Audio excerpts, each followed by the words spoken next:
이거는 2학년 18년 9월에 나왔던 학평 문제인데, 이런 문제 같은 경우에는 일단 문제 보면서 어떤 판단을 했죠? 기억과 니은에 대한 설명으로 적절한 것은 이라고 했으니까 적절한 거 찾는 거니까, 기억이라는 녀석이랑 니은이라는 녀석을 잘 보고 이 둘을 비교 대조해서 우리가 적절한 거 하나 찾는 거니까, 문제보다는 지문을 이해하는 게 우선이라 그랬죠. 지문을 전부 다 읽으면서 이해하는 거라기보다는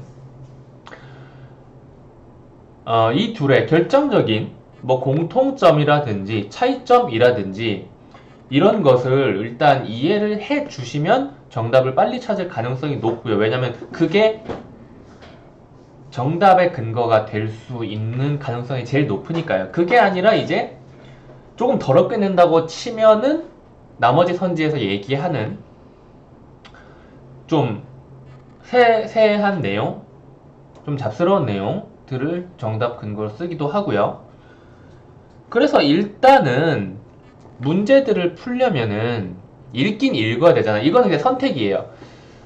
이런 식으로 이 녀석들 보니까 이거는 선지를 쓱 보면은 방금 전에 이야기했던 것보다는 조금 무게를 빼고 푸셔도 되는 게, 추론의 여지는 그렇게 많지가 않고 내용일치 문제와 비슷한 느낌이에요. 왜냐면 추론 문제를 내려면은 추론 문제가 간단한 사실 확인 문제보다 난이도가 높잖아. 그쵸? 그러니까 추론 문제를 주면은 이 범위를 길게 안 준단 말이에요. 보통 한 문단에서 끝내. 근데 이 문제 같은 경우는 두 문단을 줬잖아. 2점짜리인데 두 문단을 줬다? 그렇다는 것은 단순 정보 찾기 성격의 문제일 가능성이 높다는 거죠. 그래서 우리가 눈으로 볼 때는 눈으로 보면서 생각을 해 주셔야 되는데, 편의상 펜으로 정리를 좀 할게요. 여기서 쓰는 것들은 이제 필기를 하셔야 되는 거기는 한데, 실제 우리가 문제를 풀 때는 눈으로 정리를 해야만 하는 내용이다라고 생각을 하시면 될 것 같아요. 기억이라는 녀석이 있고요. 여기다가 갈까? 여기다가 갈까? 여기다가 합시다. 현실주의자가 있고요. 구성주의자가 있어요. 이 둘은 어떤 차이가 있어요? 국제사회를 바라보는 시각의 차이가 있습니다. 자, 우선 현실주의자들, 그리고 구성주의자를 찾아서 다음 문단에 나왔으니까 체크를 하시고 들어가야 됩니다. 이게 맨 처음에 지문에서 체크하는 단계에서 이미 체크가 되어 있을 가능성이 높아요. 자, 그래서 이제 여기에서 어떤 식으로 하냐면, 이 둘을 구분을 지으려면 비슷한 수순으로 설명을 하지 않았을까요? 그쵸? 그게 제일 깔끔한 글이잖아. 그러니까 현실주의자를 쭉 읽고 구성주의자를 쭉 읽는 것도 좋아요. 그렇게 해가지고 이해가 잘 되면 좋은데, 그렇게 했을 경우 머리가 좀 복잡해진다. 그러면 현실주의자 한 줄, 구성주의자 한 줄, 이렇게 봐보세요.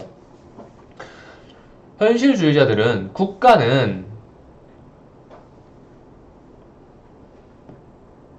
국가라는 단위에 대해서 어떻게 생각을 하는가? 현실주의자들은 국가는 이기적이고요.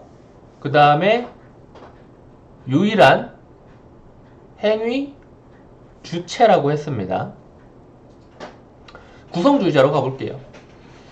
구성주의자는 현실주의자들처럼 동맹관계가 고정된 약속이 아니라 상황에 따라 변할 수 있는 약속이라고 본다. 이거 뭐야? 해가지고 현실주의자들을 보니까 동맹 이야기를 하고 있네요. 동맹. 그러면은 지금 현실주의자 이야기를 쭉 하고 현실주의자 이야기가 끝나는 지점에서 이 주제로 구성주의자 이야기로 연결을 했으니까, 사실 이렇게 읽으면서 판단해 본 바에 의하면은 왔다 갔다 해서 똑같은 순서로 설명한 것이 아니라 이야기 자체를 이렇게 두 개를 구분 지은 게 아니라 하나의 글처럼 흐름이 이어지게 만들었다는 걸 알 수도 있겠죠. 그러면 이제 여기에서 이렇게 보니까 좀 여기랑 여기랑 이렇게 이어지는데 굳이 왔다 갔다 해야 하면 더 헷갈리지 않을까라고 생각을 하시고 노선을 변경하셔도 돼요. 저는 변경하겠습니다. 그래서 일단 여기까지는 읽었잖아. 그쵸? 동맹에 대해서는 일단 정리가 됐죠. 변할 수 있음. 구성주의자도 마찬가지입니다. 그쵸? 그리고 현실주의자 이야기를 좀 이어서 읽어보면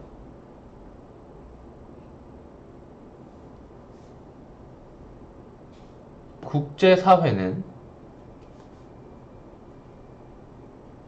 무정부 상태이고요.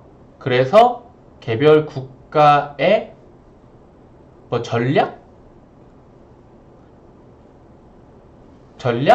혹은 뭐라고 해야 될까요?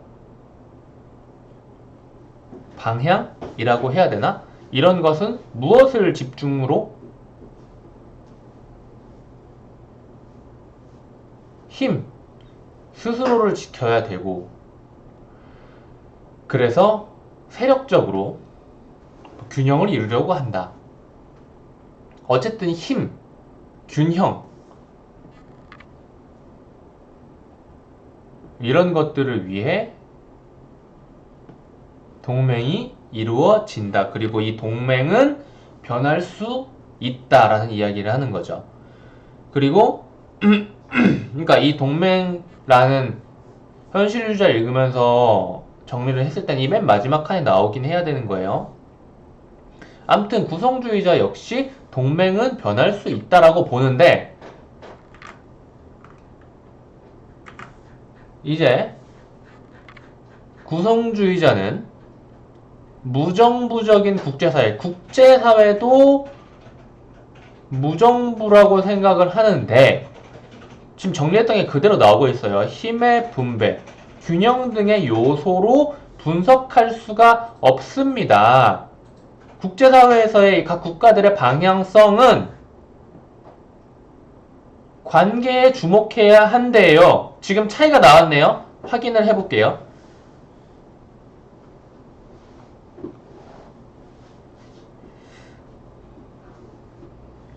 이거에 대해서 이야기를 한 게 이거랑 이거인데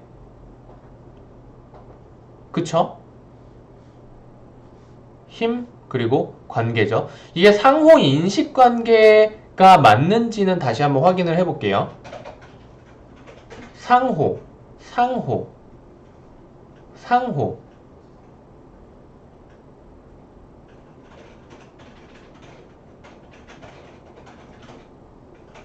인식 지금 이게 뭐예요? 상호작용 같은 것들로 인해서 서로에 대한 인식 이거를 관계라고 표현을 하고 있죠. 그걸 바탕으로 긍정적이라면 동맹관계가 유지가 되고 그렇지 않으면 파기가 될 수 있다. 그렇다는 말은 결국 이 현실주의자와 구성주의자의 차이점, 궁극적인 결정적인 차이점으로 나타난 것은 지문에서는 딱 이 하나뿐인 거죠. 국가들이 어떤 방향으로 생각을 해야 되느냐. 그리고 이게 답으로 나왔죠. 그러니까 이걸 찾아내는 게 지문마다 조금씩 그 어느 요소에서 차이점을 주느냐 이런 거는 당연히 다 다를 수는 있겠지만 기본적으로는 이런 식으로 머릿속에서 이 두 녀석 비교해가면서 생각을 해주셔야 됩니다. 그리고 그거에서 제일 빠르게가 아니지 제일 합리적으로 그걸 시작하는 것은 처음에 기준으로 준 녀석에 대해서 먼저 분석을 들어가는 거예요. 어찌 됐건 간에 이 힘이랑 균형이라는 단어와 그리고 니은, 기억에서 힘이랑 균형이라는 단어와 그리고 니은에서 관계라는 단어가 우리가 머릿속으로 정리한 것 속에서 나오긴 해야 되는 거죠.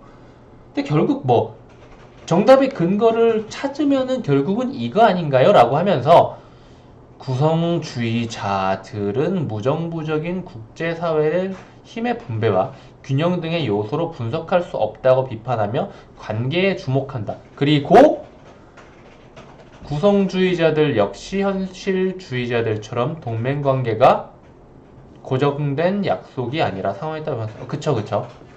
결국은 이 문장 하나에서 나와 있는 핵심들이 여기 근거로 들어갔는데 이렇게 긴 범위를 줬는데 이거 하나를 찾아내가지고 이렇게 답으로 쓸 수 있는가를 생각해보자 이거죠. 사실 그거는 조금 말이 안 되는 이야기죠. 제대로 문제를 푸는 그리고 시간 안에 문제를 푸는 그 과정 자체는 사실 이 지문에서 이 문제를 풀기로 생각을 하고 이 지문을 아직 안 봤다면 이 두 문단을 이해를 하고 이 문제를 풀기까지 이런 식으로 읽으면서 생각을 했을 경우에 보통 1분 정도가 걸리게 될 겁니다.